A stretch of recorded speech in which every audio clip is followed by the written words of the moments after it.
दोस्तों, आप सबका एक बार फिर से बहुत बहुत स्वागत है मेरे YouTube चैनल फ्लोटिंग डीड्स में। आज मैं आपको जो हूँ श्रीखंड महादेव लेके आया हूँ। पंच कैलाशों में से एक श्रीखंड महादेव, जिसे हिमाचल का सबसे टफ ट्रैक माना जाता है और this is one of the toughest track of India. तो आज मैं इस पे आपको दर्शन कराऊंगा श्रीखंड महादेव के, और आपको इसका रास्ता दिखाऊंगा, कैसे यहाँ पे आना चाहिए, क्या क्या लेके आना चाहिए, क्या क्या प्रिकॉशन के साथ आना चाहिए, सारी कहानी बताऊँगा। मेरे ठीक पीछे आपको एक शिवलिंग दिख रहा होगा, यही श्रीखंड महादेव है। श्रीखंड जो है वो हिमाचल के कुल्लू डिस्ट्रिक्ट के निर्मंड तहसील के अंदर आता है। ऑफिशियली श्रीखंड महादेव यात्रा ऑलमोस्ट जुलाई में 14 दिनों के लिए खोली जाती है। श्रीखंड महादेव यात्रा की शुरुआत देवी ढाक मंदिर से होती है।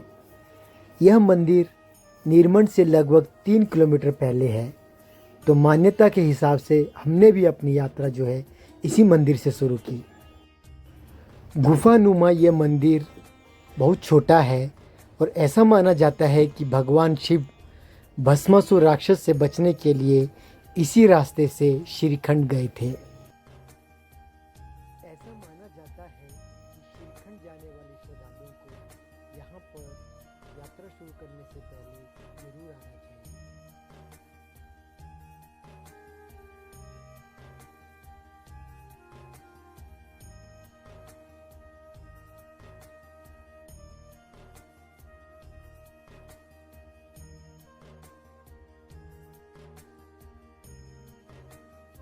ये जो आप ऊपर की तरफ रास्ता दिख रहे हैं, इसी के माध्यम से भगवान शिव श्रीखंड गए थे, ऐसी मान्यताएं हैं।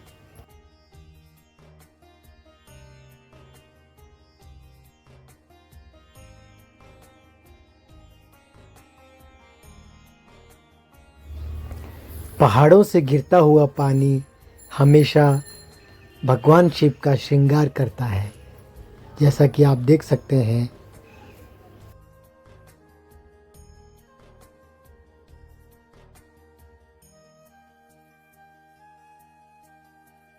देवी ढाक गुफा के बाद अब हम निर्मंड होते हुए बागी पुल पहुंच चुके हैं। बागी पुल निर्मंड से लगभग 17 किलोमीटर दूर है और यहाँ से अब हमें जाओ गांव जाना होगा, जो कि लगभग 6 किलोमीटर दूर है। वहीं से श्रीखंड महादेव जी की यात्रा शुरू होती है। अगर हमारे पास अपनी गाड़ी है तब तो हम सीधा जाओ गांव पहुंच सकते हैं, अन्यथा हमें शिमला से रामपुर के लिए बस और रामपुर से फिर निर्मंड के लिए बस पकड़कर यहाँ आना होता है। निर्मंड से यहाँ के लिए लोकल गाड़ियाँ भी मिल जाती हैं। तो बागी पुल में आके फिर आपको वहाँ से लोकल बसें जाओ गांव के लिए मिल जाती है, नहीं तो आप लोकल टैक्सी भी हायर करके वहाँ तक जा सकते हैं। शिमला से रामपुर आने के लिए लगभग 4 घंटे और रामपुर से निर्मंड आने के लिए लगभग 2 घंटे और फिर निर्मंड से जाओ गांव जाने के लिए लगभग 1 घंटे का समय लगता है। जैसा कि हम अपनी इंडिविजुअल बाइक से आ रहे थे तो हम सीधे ही अपनी लास्ट पार्किंग के पास पहुंच गए हैं और हमने अपनी यात्रा शुरू कर दी है। शाम के लगभग 5:30 हो रहे हैं, तो हम 2 घंटे ट्रैक करने के बाद बराहटी नाला में आज का स्टे करेंगे। ये आप सामने जाओ गांव का नज़ारा देख रहे हैं। ये जाओ से सिंघाड़ के बीच के रास्ते का नज़ारा है। यहाँ पे जगह जगह होम स्टे बने हुए हैं तथा आप अपनी सुविधा के हिसाब से कहीं भी रह सकते हैं।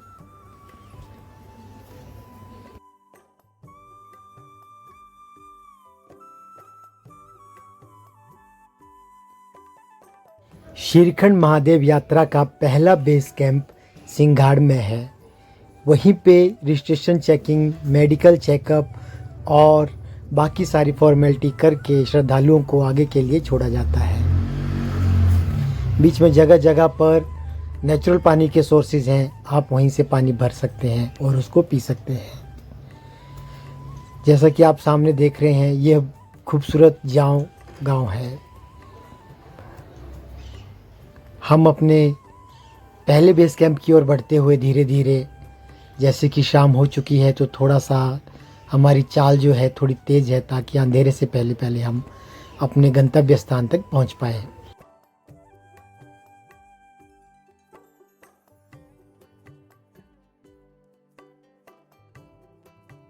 तो जाओ से लगभग 1 घंटा चलने के बाद और 3 किलोमीटर का डिस्टेंस कवर करने के बाद हम अपने पहले बेस कैंप सिंघाड़ में पहुंच चुके हैं। यहाँ पे रहने की भी अच्छी खासी सुविधा रहती है जब ये ऑफिशियली यात्रा रहती है, अदरवाइज़ तो यहाँ पे कोई नहीं रहता है।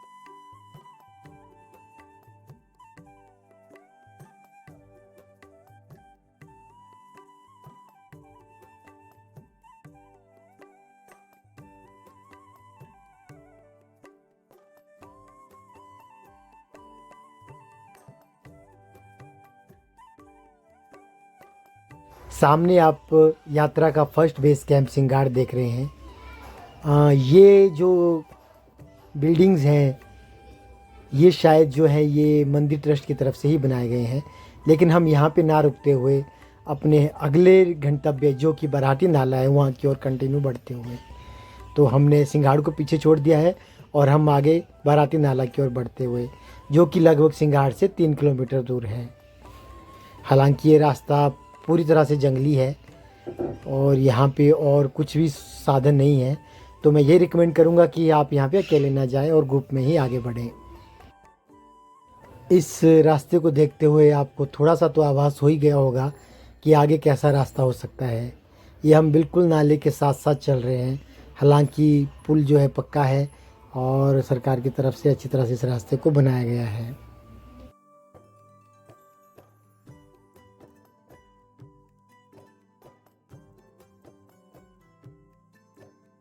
तो धीरे धीरे हम अपने गंतव्य स्थान बराटी नाला की ओर बढ़ते हुए, शाम भी होने वाली है तो हम चाह रहे हैं कि शाम से पहले पहले हम बराटी नाला में पहुंच जाएं। तो इस तरह जाओ गांव से लगभग 2 घंटे की दूरी पे और सिंघाड़ से लगभग 1 घंटे की दूरी पे हम जो हैं अभी बराटी नाला आ गए हैं। आपको यहाँ पे कुछ एक सीढ़ियाँ दिख रही होंगी, लगभग 140 से 50 ये सीढ़ियाँ हैं। इनको क्रॉस करने के बाद हम एक कुटिया के पास पहुँचेंगे जिसे बराटी नाला कहा जाता है। बराटी नाला पहुँचते पहुँचते हमें लगभग रात के 8 बज चुके हैं। जैसा कि हमारा पहली रात का यही गंतव्य स्थल था तो हमने यहीं पे विश्राम किया। दूसरे दिन लगभग सुबह के 7:30 बजे हमने फिर से आगे के लिए यात्रा शुरू कर दी। हमारा अगला गंतव्य स्थल जो है थाचड़ू है, जो कि बराटी नाला से लगभग 12 किलोमीटर दूरी पे है। तो इस तरह हमने अपनी दूसरे दिन की यात्रा शुरू कर दी है और अब आगे देखते हैं कैसे हम थाचड़ू पहुंच पाते हैं। हालांकि थाचड़ू जो है बहुत ही कठिन यात्रा है, वहाँ के लिए सीधी चढ़ाई चढ़नी होती है। तो अगर आप मेरी मानो तो बराटी नाला से थाचड़ू ही श्रीखंड महादेव की सबसे कठिन यात्रा का हिस्सा है। आगे हालांकि जो ग्लेशियर चढ़ने पड़ते हैं वो मुश्किल हैं, लेकिन नॉर्मल यात्रा में ये जो पार्ट है यात्रा का ये बहुत मुश्किल पार्ट है। हमारे लिए ये यात्रा थोड़ी सी थकाने वाली ज़्यादा थी, क्योंकि हमने अपने साथ टेंट, बर्तन और खाने पकाने का सारा सामान साथ में रखा हुआ था, तो थोड़ा सा सामान हमारा भारी हो गया था, लेकिन फिर भी धीरे धीरे हम आगे बढ़ते जा रहे हैं। इस यात्रा में आने वाले बहुत से श्रद्धालु ऐसा सोचते हैं कि ऊपर हाइट पे जाके उनको सांस की कमी हो जाएगी। तो मैं आपको जो सच्चाई है वो बताना चाहता हूँ कि अगर आप थोड़े से भी स्ट्रांग है, आपको बीपी शुगर की कोई प्रॉब्लम नहीं है, तो बहुत कम चांस है कि आपको सांस की कोई दिक्कत आएगी।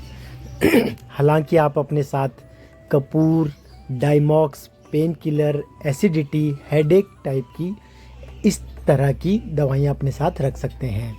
और अगर आपको फिर भी बहुत ज़्यादा डाउट है कि आपको सांस की समस्या आ सकती है, तो आजकल ऑनलाइन आधा लीटर ऑक्सीजन वाला एक छोटा सा टैंक मिलता है, आप उसको भी अपने साथ रख सकते हैं। और हाँ, आप अपनी फर्स्ट एड किट में क्रैम्प बैंडेज रखना ना भूलें। हालांकि अगर आप ऑफिशियल यात्रा के दौरान जा रहे हैं तो आपको रहने और खाने पीने की फ़िक्र करने की कोई ज़रूरत नहीं। जैसे कि जगह जगह आपको टेंट और लोकल जो है दुकानें मिल जाती हैं खाने पीने के लिए। हालांकि मैं आपसे यही गुजारिश करूंगा कि आप तभी जाएं जब कि यात्रा ऑफिशियली की जा रही हो। तो लगभग दिन के 2:30 बजने को हैं और हम जो दूसरे बेस कैंप थाचड़ू पहुंच गए हैं। ये सामने आप थाचड़ू का नज़ारा देख रहे हैं। हमारे पीछे से 2 दोस्त और इस यात्रा का हिस्सा बनने के लिए हमारे साथ आ रहे हैं, तो हम उनका यहीं पे इंतज़ार कर रहे हैं। तो अभी हम अपना टेंट लगाने के लिए और कैंपिंग करने के लिए एक अच्छी सी जगह ढूंढ रहे हैं।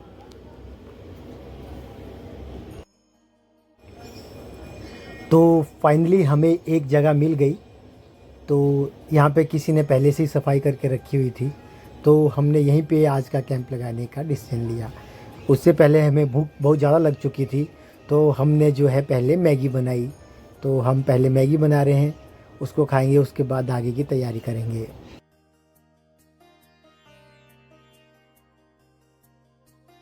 तो इस तरह हमने मैगी के बाद खिचड़ी बनाई और अपने दोस्तों का इंतज़ार किया। लगभग 6 बजे के करीब वो भी पहुंच गए। तो इस तरह हमने अपना टेंट लगा के पहले दूसरी रात का जो है स्टे यहीं पे किया।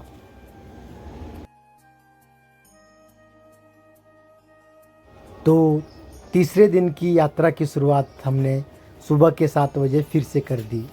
आज का जो हमारा डेस्टिनेशन है वो भीमडवार है। यहाँ के लिए लगभग हमें जो है 12 से 13 किलोमीटर की जर्नी करनी है, जो कि बहुत ही उतार चढ़ाव वाली है। इसमें हमें कुछ ग्लेशियर भी रास्ते में मिलेंगे, उनको पार करके हमें भीमडवार पहुंचना है। तो चल पड़े हैं हम। हमारा अगला जो स्टॉप आएगा वो होगा काली टॉप। काली टॉप जो है खड़ी चढ़ाई है फिर थाचड़ू के बाद, और थाचड़ू से लगभग 3 किलोमीटर दूर है। तो जैसा कि आप देख रहे होंगे कि हमारी टीम जो है लगातार आगे बढ़ रही है। ये एक ऐसी जगह है काली टॉप से पहले, वहाँ से जो है सारे जंगल ख़त्म हो जाते हैं। पेड़ पौधे जो है हमें इस यात्रा के दौरान लास्ट यहीं दिखते हैं। इसके आगे कहीं हमें कोई पेड़ पौधा या कोई जंगल नहीं दिखेगा। तो जिसको भी कभी थोड़ी बहुत ऑक्सीजन की कमी होती है तो इस पॉइंट के बाद ही होती है।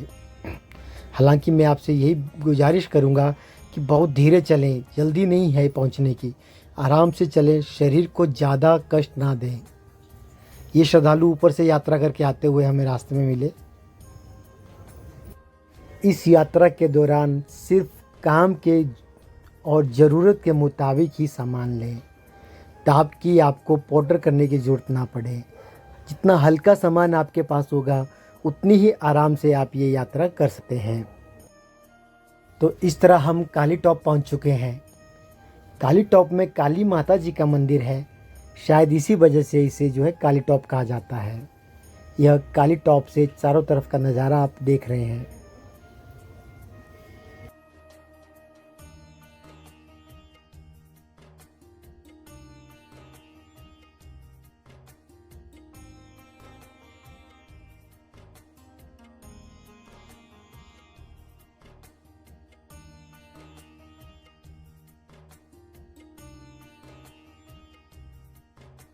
अगर आपकी किस्मत अच्छी है तो काली टॉप से ही श्रीखंड महादेव जी के दर्शन किए जा सकते हैं।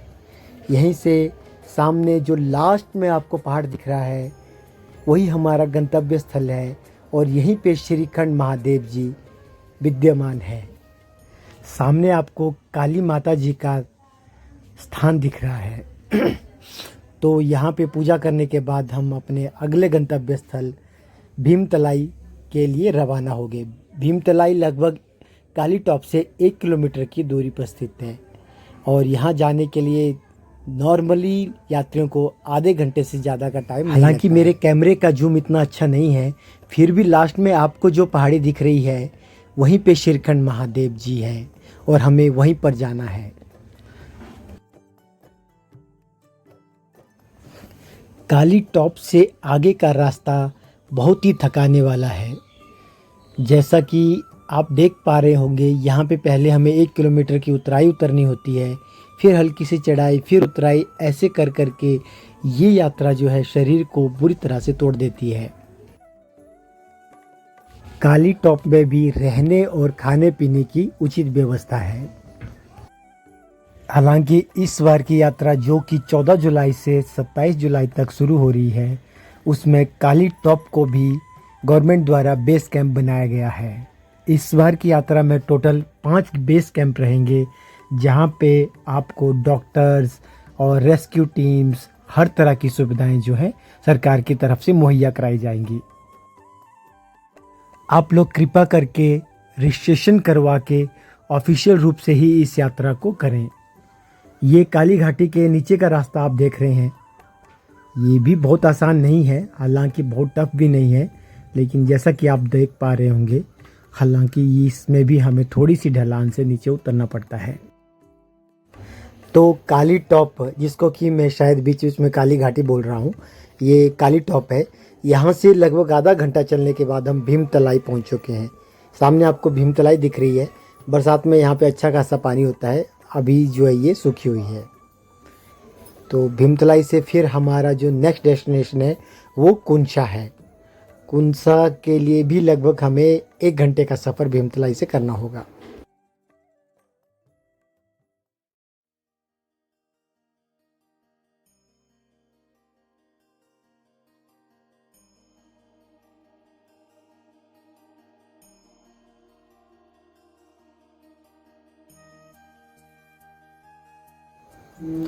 इस तरह से लगभग 3 से 4 नाले हमें पूरे इस सफ़र में क्रॉस करने होते हैं। हालांकि अभी तो यहाँ पे पानी नहीं है, लेकिन बरसात के दिनों में यहाँ पे अच्छा खासा पानी होता है। इस ट्रैक में अगर आप वाटरप्रूफ शूज़ पहन के आते हैं तो बहुत ही अच्छा रहेगा, क्योंकि नॉर्मल जूते जो हैं पानी से भीग जाते हैं और बाद में पूरे सफ़र में आपको उन गीले जूतों के साथ ही जो है ये जर्नी करनी होती है। अभी हम नैन सरोवर से कुंसा की तरफ बढ़ रहे हैं। ये जो यात्रा है ये आप नैन सरोवर से कुंसा के बीच की यात्रा का दृश्य जो है देख रहे हैं।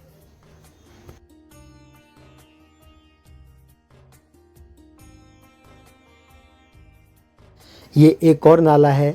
पिछली बार बरसात के दिनों में हमें इस नाले को रस्सियाँ डाल के क्रॉस करना पड़ा था। यहाँ पे इतना ज़्यादा पानी था। अभी तो ये बिल्कुल सूखा है और यहाँ पे हम आराम से इसको क्रॉस कर पा रहे हैं।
तो थाचड़ू से लगभग 6 घंटे की यात्रा करने के बाद अब हम भीमद्वार पहुंच चुके हैं। भीमद्वार अभी तक इस यात्रा का लास्ट बेस कैंप हुआ करता था, लेकिन इस बार से गवर्नमेंट ने पार्वती बाग को भी बेस कैंप बना दिया है, तो उस हिसाब से ये सेकंड लास्ट बेस कैंप है और बहुत बड़ा बेस कैंप है। यहाँ पे काफ़ी टेंट्स हैं और रहने की अच्छी खासी व्यवस्था है। सामने आप भीमद्वार का नज़ारा देख सकते हैं। हालांकि इस बार थोड़ी बर्फ़ कम दिख रही है, पिछले साल यहाँ पे बहुत ज़्यादा बर्फ़ थी। भीमद्वार इसको इसलिए कहा जाता है क्योंकि यहाँ पे एक छोटी सी गुफा है और गुफाओं को लोकल भाषा में द्वार कहा जाता है, इसलिए इस जगह का नाम शायद भीमद्वार पड़ा। और यहाँ पे एक और खासियत है, यहाँ पे हमें ऐसा माना जाता है जब मोहिनी रूप धारण करके विष्णु भगवान ने भस्मासुर का वध किया था, तो वो खून अभी भी लाल पानी के रूप में यहाँ से बहता है। आगे आपको वीडियो में दिखाऊंगा मैं उस जगह को भी। हालांकि उसका रीज़न अलग अलग हो सकता है, मे बी वहाँ पे आयरन बहुत ज़्यादा है, सल्फ़र है या कुछ भी है, लेकिन वहाँ पे अभी भी आपको लाल टाइप का ही पानी दिखता है। ये भीमद्वार से जस्ट पहले का एक ग्लेशियर है, काफ़ी बड़ा ग्लेशियर है ये, और इसको पार करके हमें भीमद्वार पहुँचना होता है।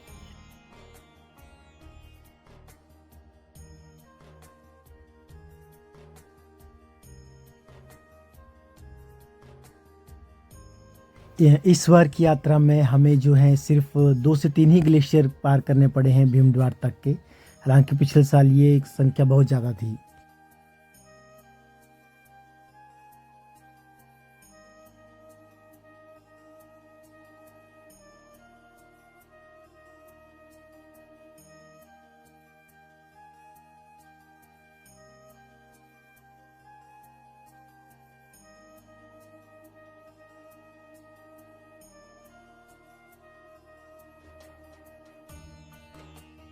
अभी मैं आपको वहीं पे लेके जा रहा हूँ, जैसा कि मैंने आपको थोड़ी देर पहले बताया था कि यहाँ पे पानी जो है लाल रंग में आता है। ये प्रतीक है भस्मासुर के वध का, जो कि भगवान विष्णु ने मोहिनी रूप धारण करके किया था। हालांकि हाथ लगाने पे हमें नॉर्मल ही लगा ये पानी, लेकिन शायद आयरन बहुत ज़्यादा होने के कारण या सल्फ़र होने के कारण ही इसमें जो है सारे पत्थर वगैरह लाल हो चुके हैं।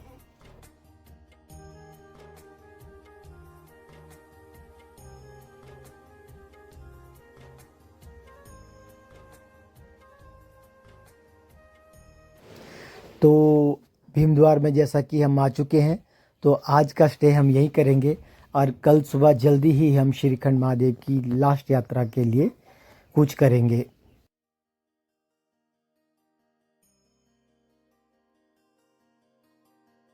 तो एक अच्छी सी और सेफ जगह देख के हमने यहीं पे अपना टेंट लगाने का आज डिसीजन लिया। तो आज का हम यहीं पे टेंट लगा के और कल का इंतज़ार करेंगे। कल सुबह ही हम लास्ट दिन की यात्रा के लिए कूच करेंगे।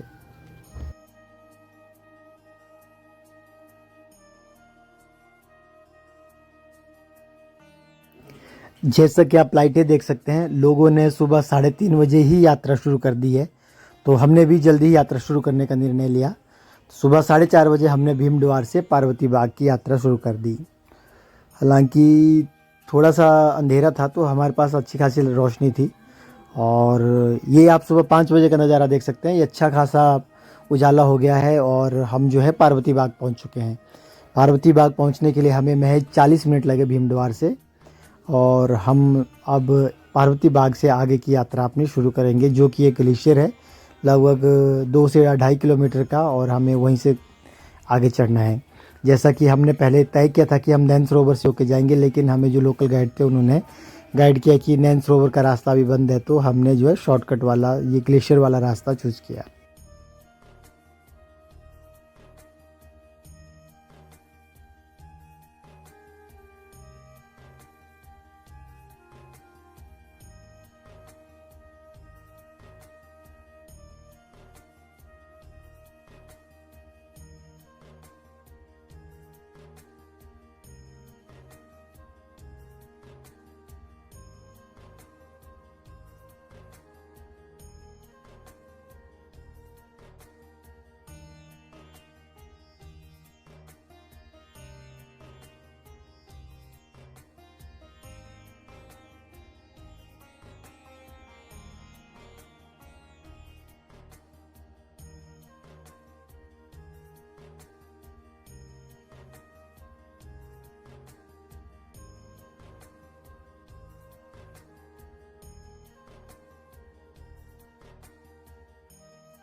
सुबह के 5:40 हो रहे हैं और हमने ग्लेशियर की चढ़ाई शुरू कर दी है।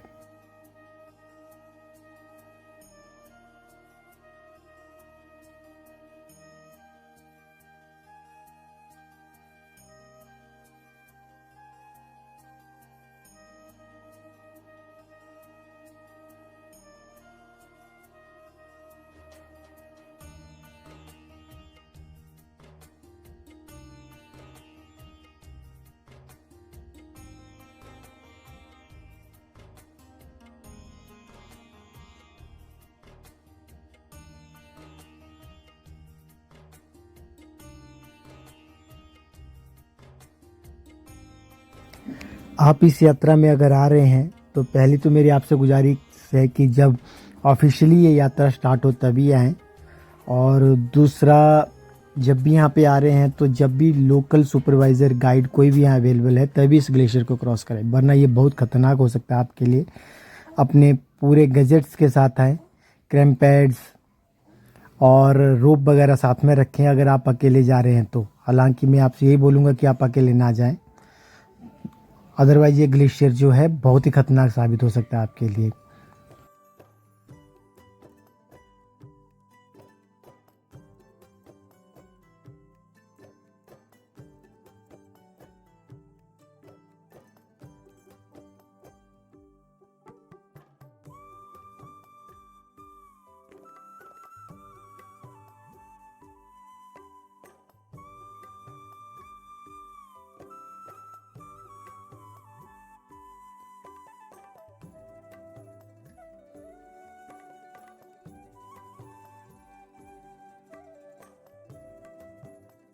हालांकि मैं और मेरी टीम अच्छा खासा एक्सपीरियंस रखती है माउंटेनियरिंग का, लेकिन फिर भी हम जो है रोप से ही ऊपर चढ़ रहे हैं, जो कि हम अपनी पर्सनल घर से लेके आए थे।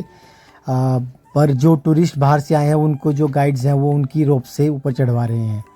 रोप के बिना ये ग्लेशियर ऊपर चढ़ना जो है असंभव है, और अगर आप चढ़ते भी हैं तो ये आपकी मौत का कारण बन सकता है।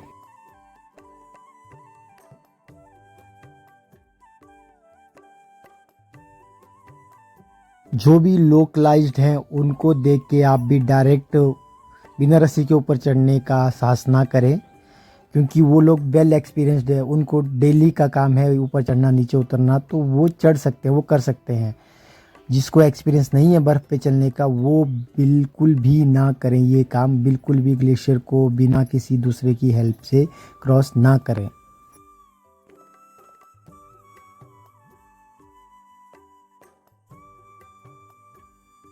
ये मेरी टीम रस्सियों के सहारे ऊपर चढ़ती हुई आगे लीड में करता हुआ, जैसा कि आप देख रहे होंगे।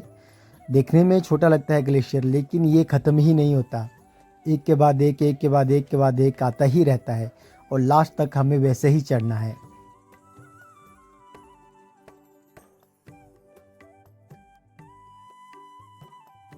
मैं आपको डरा नहीं रहा हूँ, लेकिन सच्चाई दिखा रहा हूँ। आप स्टिफनेस देख सकते हैं, थोड़े से ही फिसले तो सीधे नीचे जाएंगे। इसलिए बोलता हूँ कि गाइड्स की मदद से ही ऊपर को चढ़ें अगर इस ग्लेशियर में आप चढ़ रहे हैं तो।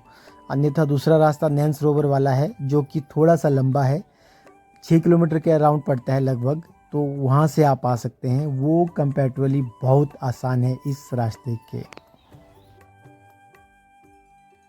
हालांकि जब ये यात्रा ऑफिशियल रहती है तो ऐसा सुनने में आया है कि ऑफिशियली यहाँ पे रस्सी लेआउट कर दी जाती है, और उस रोप की हेल्प से आप आराम से ऊपर चढ़ सकते हैं, और ऊपर से रेस्क्यू टीमें भी यहाँ पे हमेशा अवेलेबल रहती हैं। तब आप यहाँ पे आ सकते हैं और इस ग्लेशियर के थ्रू ऊपर चढ़ सकते हैं। उस टाइम में थोड़ी सी बर्फ़ भी कम हो जाती है।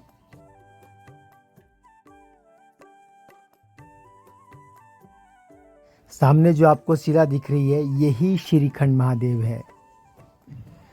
ये लास्ट चढ़ाई हम चढ़ रहे हैं अभी ग्लेशियर की। ये कंप्लीट होने के बाद हम ऑलमोस्ट जो है श्रीखंड महादेव जी के पास होंगे। लेकिन ये भी आसान रास्ता नहीं है, बर्फ़ में बिना हेल्प से ये भी चढ़ना आसान नहीं है। धीरे धीरे हम भी अपनी रस्सियों, अपनी रोप के सहारे ऊपर चढ़ते हुए।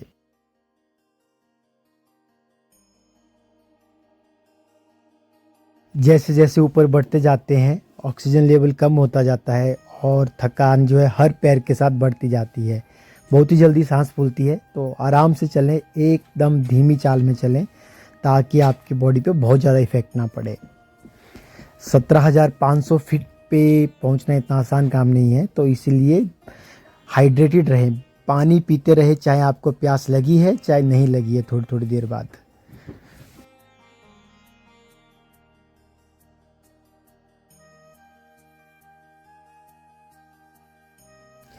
अगर आप ये यात्रा अर्ली मॉर्निंग शुरू कर रहे हैं तो भीमद्वार से ही अपने लिए खाने का भी कुछ अरेंजमेंट अपने साथ में रख लें और सिर्फ रिक्वायर्ड सामान के साथ ही ऊपर चढ़ें। पानी जो है आपको लास्ट पार्वती बाग में मिलेगा, उससे ऊपर आपको कोई पानी नहीं है और प्यास लगती है तो आपको बर्फ़ को ही खाना पड़ेगा। तो पानी भी अपने साथ रख लें और खाने का भी इंतज़ाम कर लें। बाकी एक्स्ट्रा कुछ ले जाने की ज़रूरत नहीं है। रेनकोट और छाता जो भी है वो नेसेसरी सामान ही अपने साथ रखें। तो इस तरह लगभग 1 बजने को है और 9 घंटे के सफ़र के बाद अब हम श्रीखंड महादेव पहुंच चुके हैं। सामने आपको श्रीखंड महादेव जी दिख रहे हैं। जो पहले जो शिला है ये पार्वती शिला है और इसके बाद जो है श्रीखंड महादेव जी हैं। एकदम स्टिफ है, बहुत ज़्यादा स्पेस नहीं है यहाँ पे भी, और आप जो है सामने श्रीखंड महादेव जी के दर्शन कर सकते हैं।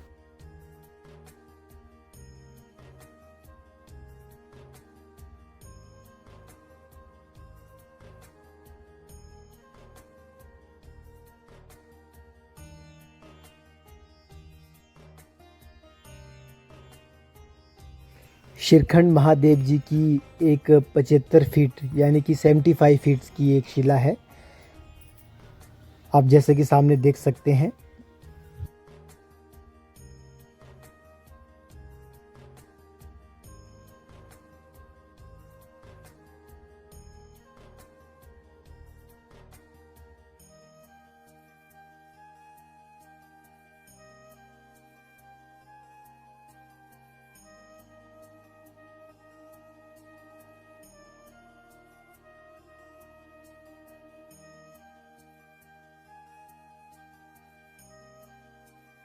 भीमडवार से लगभग 9 घंटे की जर्नी करने के बाद हम जो है, जैसे कि आप पीछे देख रहे हैं, श्रीखंड महादेव पहुंच चुके हैं।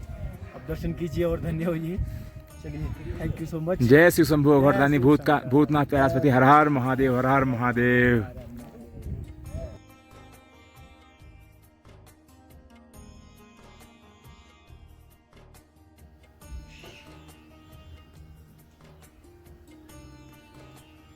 श्रीखंड महादेव जी के साथ ही आप पार्वती शिला और गणेश शिला देख रहे हैं।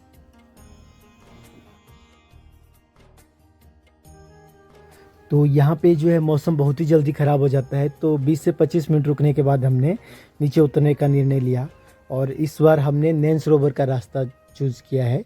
तो नैन सरोवर के रास्ते को आप देख सकते हैं कैसे यहाँ से उतरना पड़ता है, कैसे बीच बीच में ऐसे रास्ते हैं जो आप देख रहे हैं सामने श्रद्धालु नीचे उतरते हुए।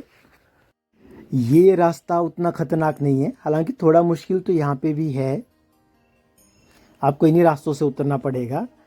और ऐसी आपको नीचे गहराई दिख रही है, वैसे वैसे ढांके भी हैं, लेकिन ख़तरनाक नहीं है, आप आराम से उतर सकते हैं। थोड़ा टाइम ज़रूर लगता है लेकिन आप आराम से यहाँ से आ सकते हैं।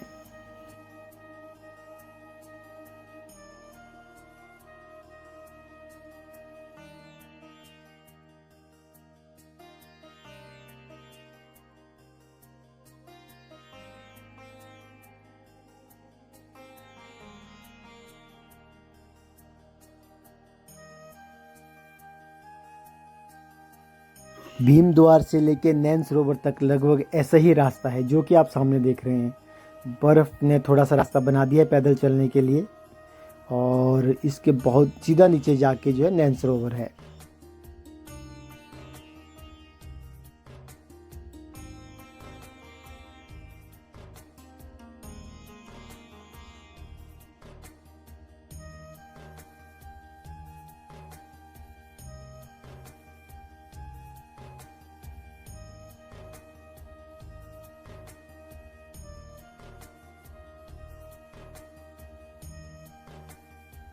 सामने जो है नैन सरोवर दिखाई दे रहा है, हालांकि बर्फ़ से ये जम चुका है पूरी तरह से, तो हम अभी थोड़ी देर में वहीं से होके गुजरेंगे।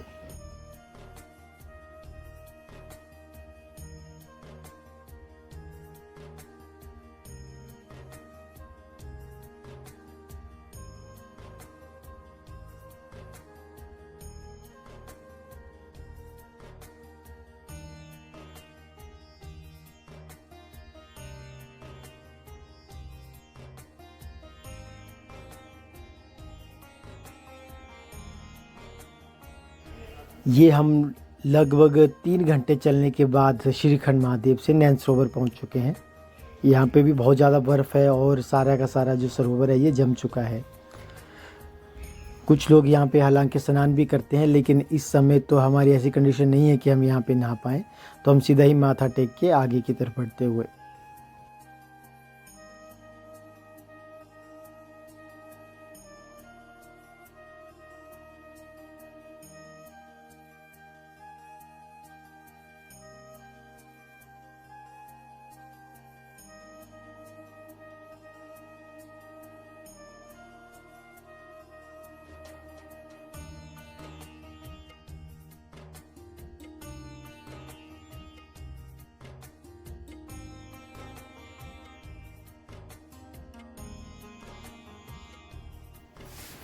यही सामने ग्लेशियर दिख रहा है, हम सुबह इसी रास्ते से गए थे और अभी ऊपर पहाड़ियाँ जैसे दिख रही हैं आपकी टॉप से आते हुए नीचे उतरे हैं। तो अभी हम पार्वती बाग पहुंच गए हैं, लगभग शाम के 7 बज रहे हैं। हमें यहाँ तक आने में 6 घंटे लगे हैं श्रीखंड महादेव से। तो रात में भीमडवार में स्टे करने के बाद अगले दिन सुबह हम फिर अपनी जो है प्रस्थान कर रहे हैं वापस जाओ गाँव के लिए। आज का हम पूरा का पूरा ये सफ़र 28 किलोमीटर का आज ही तय करेंगे और शाम तक जाओ गाँव पहुँचेंगे।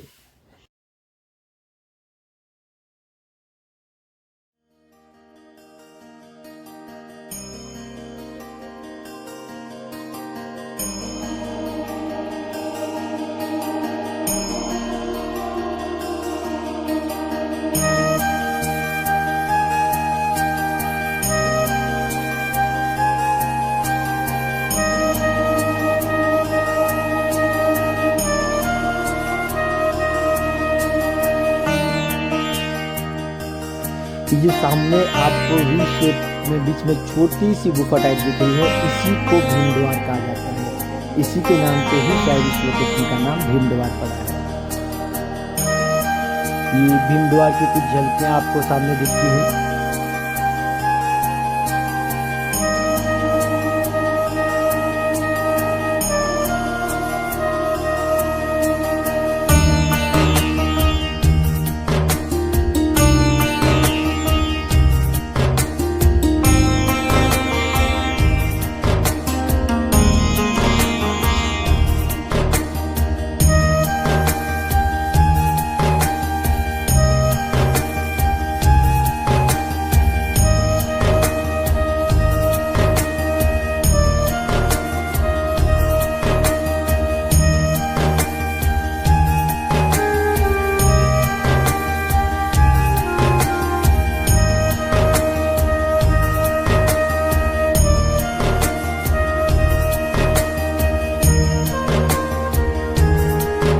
दोपहर के लगभग 1 बज चुके हैं। तो इस तरह भीमद्वार से लगभग 6 घंटे का सफ़र करने के बाद हम काली टॉप पहुँच चुके हैं। यहीं पे हमने भगवान श्रीखंड महादेव जी की लास्ट पूजा अर्चना की और यहीं से हम उनसे अलविदा लेते हुए यहीं पे मैं आप लोगों से भी अलविदा लेता हुआ जल्दी आप लोगों से मिलूँगा नई वीडियो के साथ नई जगह से। आशा करता हूँ कि आपको ये वीडियो अच्छी लगी होगी। तब तक के लिए हर हर महादेव, जय हिंद।